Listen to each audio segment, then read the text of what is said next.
Bila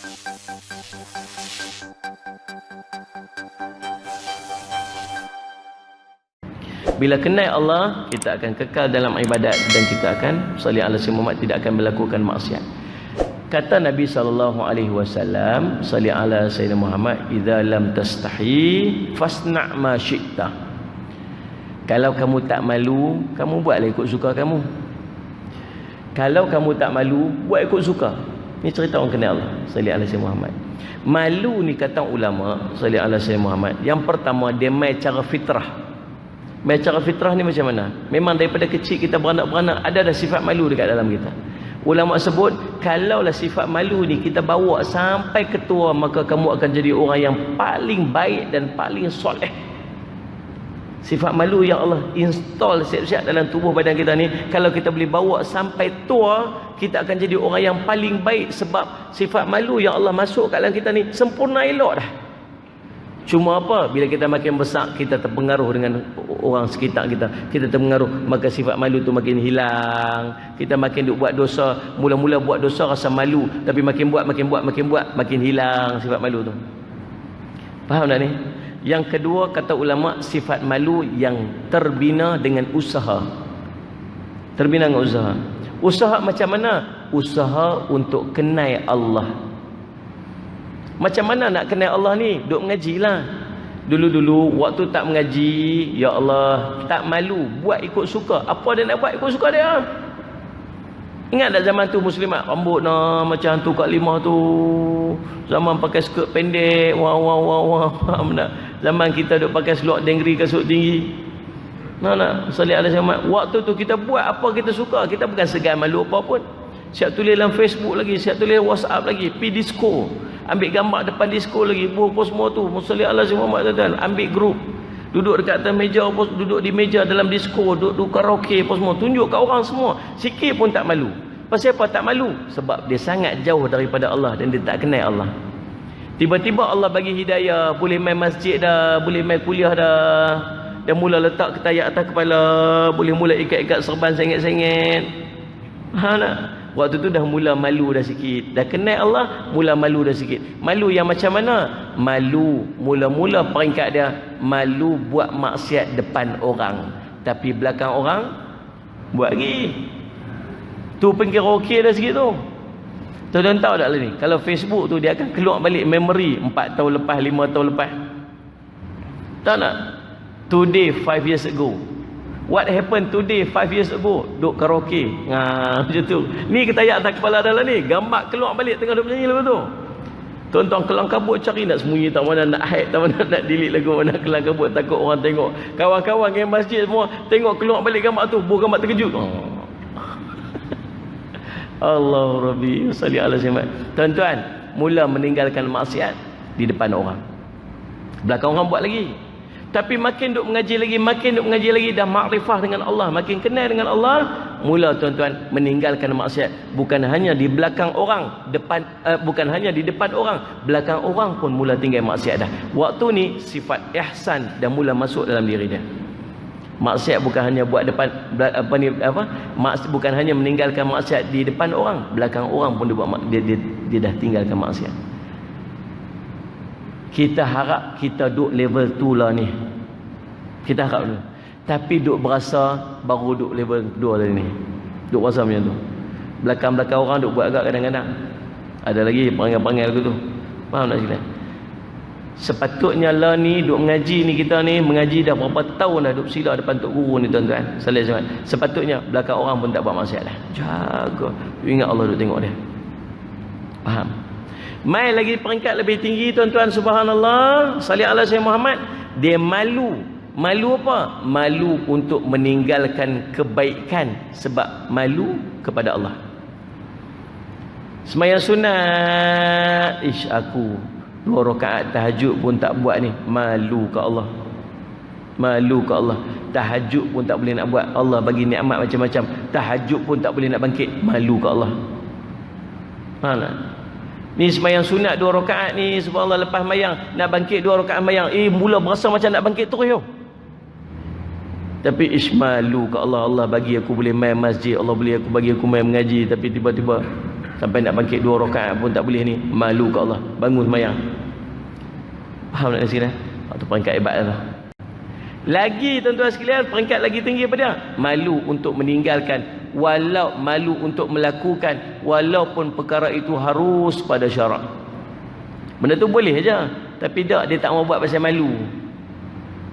Boleh buat lagu tu? Boleh, tak apalah, aku malu nak buat. Malu kat siapa? Malu kat Allah.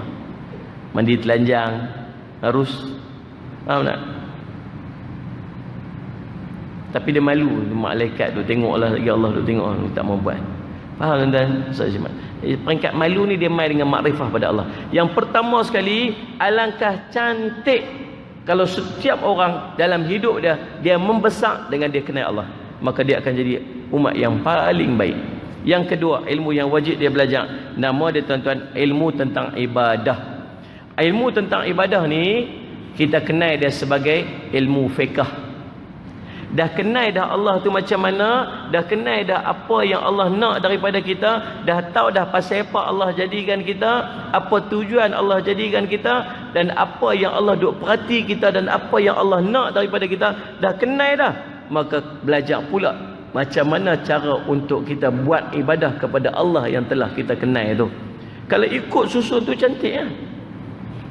Nak semayang macam mana, nak buat ibadat macam mana, nak zakat macam mana, nak puasa macam mana, nak semayang sunat macam mana, nak jadi hamba Allah yang beribadat kepada Allah tu macam mana.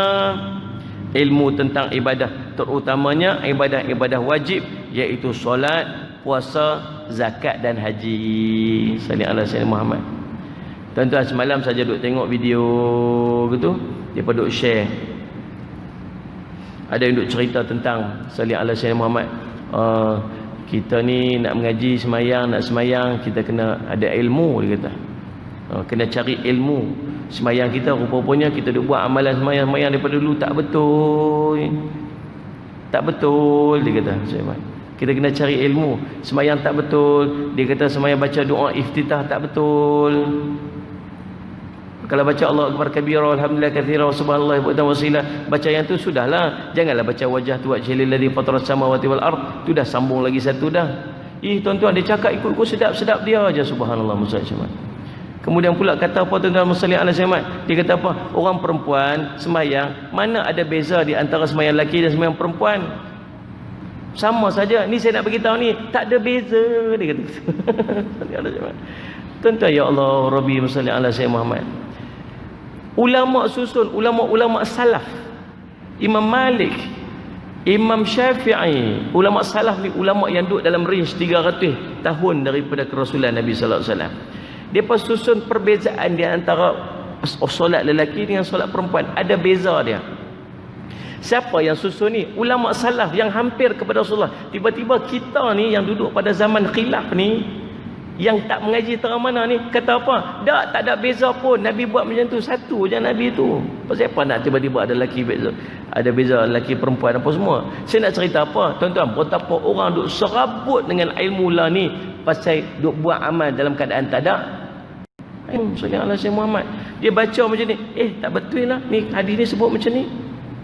Walhanya ulama duk fikir hadis ni tuan-tuan, lebih pada kita fikir lagi. Dia pernah nak jatuh satu hukum tu, dia ambil dalil hadisnya, dia ambil dalil al-Qurannya, dia ambil tentang urufnya, dia ambil tentang hukum dia apa ni musalli al-Syamad, dia panggil musalli al-Syamad usul fiqhnya, nak macam-macam nak buat keluar satu hukum tu. Dia pada fikir habis dah. Mai tang kita jumpa satu hadis ni, hadis ni tak kata pasal apa yang dia buat ni. Allahu Rabbi, siapa kita ni tuan-tuan sekalian? Dia cerita dia macam tu.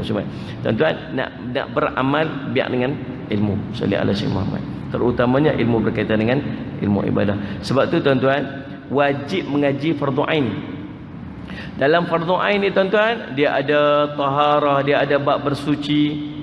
Kemudian sebelum nak masuk bab semayang, dia ada bab bersuci dulu. Kemudian sekali tuan-tuan sekalian, masuk bab zakat. Kemudian sekali masuk bab jinayah, masuk bab muamalat, macam-macam tuan-tuan dalam urusan. Dalam dia panggil Allahumma shalli ala fardu ain yang membincangkan tentang ibadat, yang membincangkan tentang Allahumma shalli ala sayyidina Muhammad ibadah. Baik, sebab tu alangkah cantik tuan-tuan tengok Kalau dia ni seorang peniaga, tetapi peniaga dia mahir dalam ilmu ibadah ni. Maksud dia apa? Dalam bab zakat selesai, tak ada masalah apa. Dalam bab urusan timbangan, dalam bab urusan profit nak ambil banyak mana, selesai dengan dia. Alangkah cantiknya kalau doktor yang menguruskan kita ni, doktor yang faham urusan ibadah dia.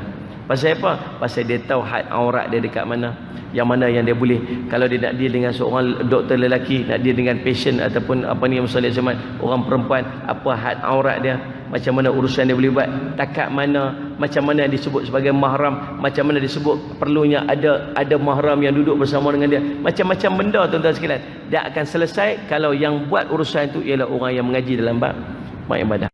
Sebab tu bukan hanya nak tunggu jadi ustaz untuk mengaji bab ni. Bukan hanya tunggu kita yang nak beramal dengan mengaji bab ni. Setiap orang, semua orang, apa dia nak jadi? Dia jadi doktor, dia mengaji bab ni. Dia jadi engineer, dia mengaji bab ni. Dia nak mengaji Musalli, dia nak jadi seorang peniaga, dia mengaji bab ni. Dia nak bahkan nak berniaga ikan pun dia mengaji bab ni. Pasal apa? Bila dia mengaji bab ni tuan-tuan, urusan kehidupan dia tu akan sempurna pasal dia faham dalam urusan ibadat dia kepada Allah.